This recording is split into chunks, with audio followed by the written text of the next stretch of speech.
Hello, this is Eric Valentine for LeGrandAlive.tv, and I'd like to take you on another adventure in Northeast Oregon.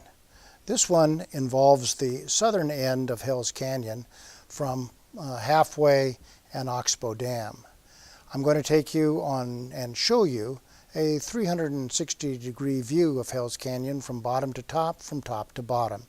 It's a trip that is both physically challenging and spiritually rewarding. It begins at Oxbow Dam, hiking north or down the Snake River for about 3 miles.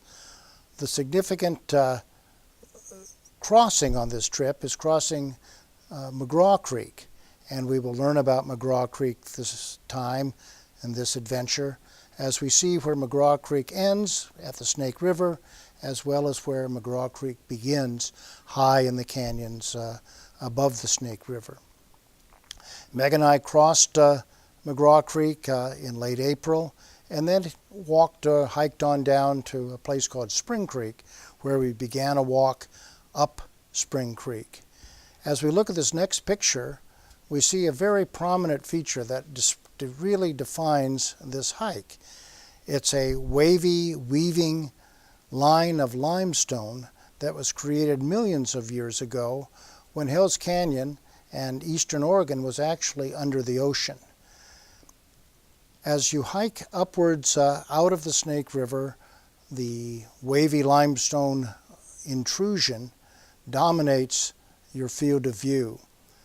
In late April, the walk or the hike, the canyons are filled with beautiful wildflowers.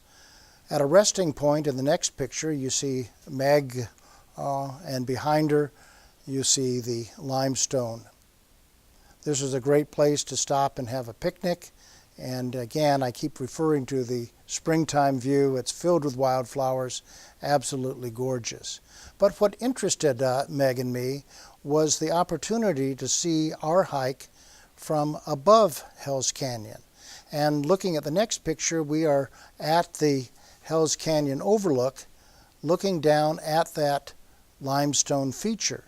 It's perhaps a couple thousand feet below us, but it is equally prominent from above. You really cannot see the Spring Creek drainage that we hiked up, but you can very easily see the limestone. Once you get up on top of the Spring Creek hike and have enjoyed a lunch, wonderful, as we look at the next picture, you can see these wonderful yellow balsam root interspersed with Indian paintbrush, and of course very deep and beautiful green leaves and green grass.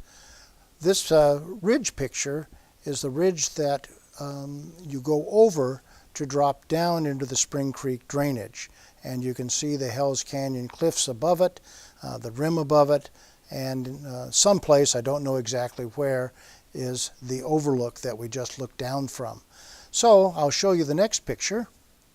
There is a picture of the ridge line over which you hike and into which you drop down into McGraw Creek.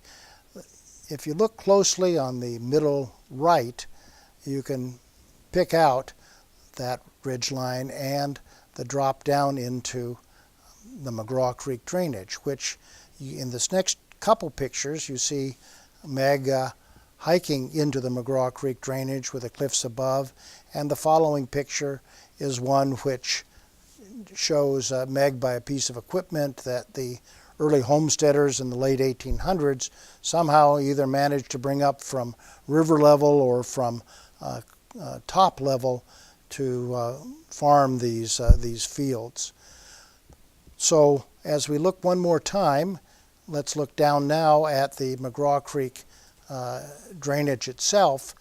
It's a very lengthy drainage. It heads up west from the Snake River itself, and frankly, when you are down in the area that I just showed you with Meg, you assume that the end of the McGraw Creek drainage is straight to the west. However, the drainage curves around to the north and basically just goes and goes and goes.